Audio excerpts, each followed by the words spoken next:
এটা এখনো পাকিস্তানি প্রমাণ করতে পারতেছি না, যেহেতু আমাদের কাছে কোনো ডকুমেন্টস নেই, তার মানে এটা ফেক। হচ্ছে মোহাম্মদ সোহাইব, আমি সানবিজ বেতনিতে জেনারেল ম্যানেজার হিসাবে এই মুহূর্তে কর্মরত আছি। আমাদের বিরুদ্ধে যে অভিযোগটা এসেছে, যে কাস্টমার আমাদের বিরুদ্ধে কমপ্লেন করেছে, অলরেডি আমরা কাস্টমারের যে সমস্যাটা, কাস্টমার যে অভিযোগটা করেছে ভোক্তা অধিকার এখানে এসে আমরা কাস্টমার যেই ধারায় কমপ্লেন করেছে ওই আইন অনুযায়ী আমরা অলরেডি জরিমানা দিয়েছি ভোক্তা অধিকারে। আমি একবারও এখানে চেষ্টা করতেছি না, যেহেতু আমার কোনো ডকুমেন্টস নেই। আমার ডকুমেন্টসে যেহেতু কথা বলে, তো ডকুমেন্টস যেহেতু নেই, সেক্ষেত্রে আমি এটা এখনও পাকিস্তানি প্রমাণ করতে পারতেছি না।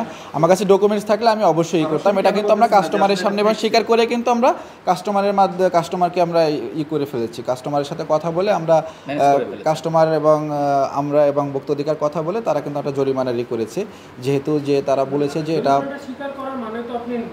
মেনে নিয়েছি, আমি মেনে নিয়েছি পাকিস্তানি এটা ফেক ছিল। এটা বলতে পার, যেহেতু আমাদের কাছে কোনো ডকুমেন্টস নেই, তার মানে এটা ফেক। কিন্তু এর মানে তো ফেক, এটাই বোঝায়। যেহেতু ডকুমেন্টস নাই, এর মানে তো এটাই, কারণ এটা অনেক পুরনো একটা প্রোডাক্ট ছিল। পুরনো প্রোডাক্ট, আপনি বলছেন যে এক বছরের আপনাদের প্রতিষ্ঠানিক আপনাদের যে যাত্রা, সেটা তো নিশ্চয়ই এক বছরের না, সেটা অনেক বছরের। অনেক বছরের একটা প্রতিষ্ঠানিক। আসলে আমরা ভোক্তা অধিকারের, আমি আপনাকে যেটা ক্লিয়ার করি, হ্যাঁ, অবশ্যই তো আপনার যে কোনো ধরনের আপনার পারচেজের কাগজপত্র সবকিছু তো আপনার আর্কাইভ থাকা উচিত, তাই না? সেটা তো আসলে খুবই স্বাভাবিক যে আপনার আর্কাইভ থাকবে। আসলে আমরা এই ব্যাপারটা, আমি আপনাকে বলি,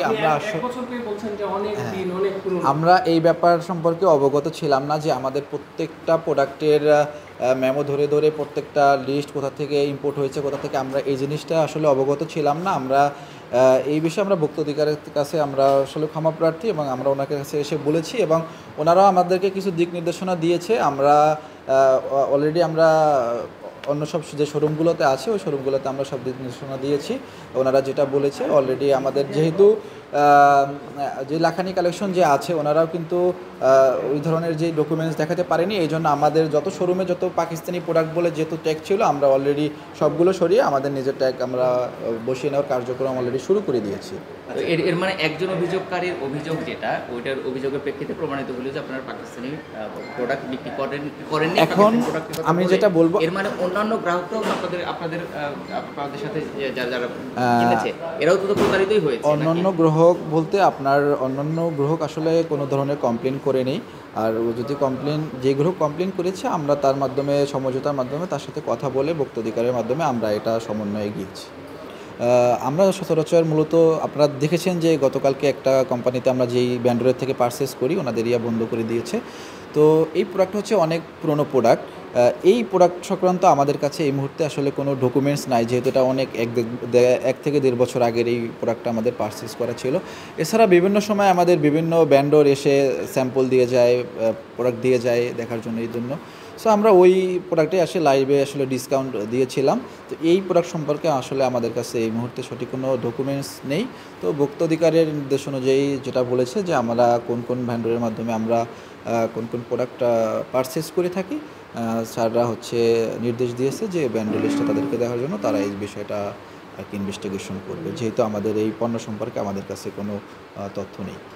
অভিযোগকারীকে আমরা দেখলাম যে ম্যানেজ করে ফেলছিলাম, তো আপনারা অভিযোগকারী আসলে নিজেই এতটা কষ্ট পেয়েছে যে আপনারা দেখেছেন যে আমাদের গুলশান শোরুম কিন্তু সাময়িক সময়ের জন্য বন্ধ রেখেছে। তো অভিযোগকারী উনি এসেই ফার্স্টে যেটা করেছে, ম্যাডামকে এসে উনি হাঁক করেছে একটা, যে আসলে আমি বুঝতে পারি না যে এই বিষয়টা এতদূর পর্যন্ত যাবে, আপনার বিজনেসের একটা এত বড় ক্ষতি হবে। আমি যদি জানতাম তাহলে আমি আপনাকে এই বিষয়টা করতাম না। এবং উনি নিজেই স্বেচ্ছায় বলেছে যে যেহেতু আপনার অনেক বেশি একটাই হয়েছে, সোশ্যাল মিডিয়া আপনাকে নিয়ে বুলিং করতেছে, সো আমি লাইভে গিয়ে কিছু একটা কথা বলি যাতে পাবলিক একটু সন্তুষ্ট পায়। উনি নিজে, ওনাকে কোনো আমরা জোর করি না বা কোনো ধরনের প্রেশার ক্রিয়েট করি না। উনি পণ্য কিনে যে প্রতারিত হয়েছে, এটা তো প্রমাণিত হইল যে ওইটা আসলে পাকিস্তানি, ওইটা আসলে পাকিস্তানি পণ্য না, যেহেতু আমাদের কাছে এখন এই মুহূর্তে কোনো ডকুমেন্টস নাই ওই পণ্য সম্পর্কে। ওইটা পাকিস্তানি পণ্য, কিন্তু আমাদের কাছে কোনো ডকুমেন্টস দেখাতে পারতেছি না। সো ভোক্তা অধিকার এটা প্রমাণ করেছে যে এটা আসলে পাকিস্তানি পণ্য না, এবং ওই অনুসারে আসলে তারা আমাদেরকে যে জরিমানা করেছে আমরা সেটা মেনে নিয়েছি। অভিযোগকারীরা আপনারা দেখেছেন ভোক্তা অধিকারে কিন্তু যেহেতু অভিযোগকারী প্লাস এখানে যে ডিজি স্যার আছে, এরপরে জব্বার স্যার আছে, প্লাস তারা একটা কিন্তু সাক্ষাৎকার নিয়েছে।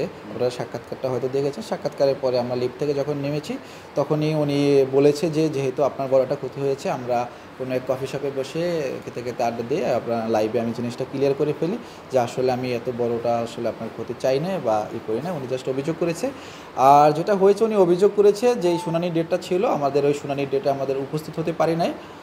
এইটা হচ্ছে আমাদের ছিল। তো আপনারা যে আবার এই লাখানিকে আপনারা যে আবার অভিযোগ করলেন, আসলে এটা তো আমরা আপনারা প্রমাণ করতে ডিরেক্টলি পারবেন। আমরা লাখানি কালেকশনকে অভিযোগ করিনি। ভোক্তা অধিদপ্তর থেকে আমাদেরকে যেটা বলেছিল যে আপনারা পাকিস্তানি প্রোডাক্ট কোথা থেকে সোর্স করেন, তো আমরা দুইটা ব্র্যান্ডের থেকে আমরা সোর্স করি, আমরা তাদের ইনফরমেশন তাদেরকে দিয়েছি। তো সেই অনুযায়ী তারা তাদের ওখানে অভিযোগে গিয়েছে।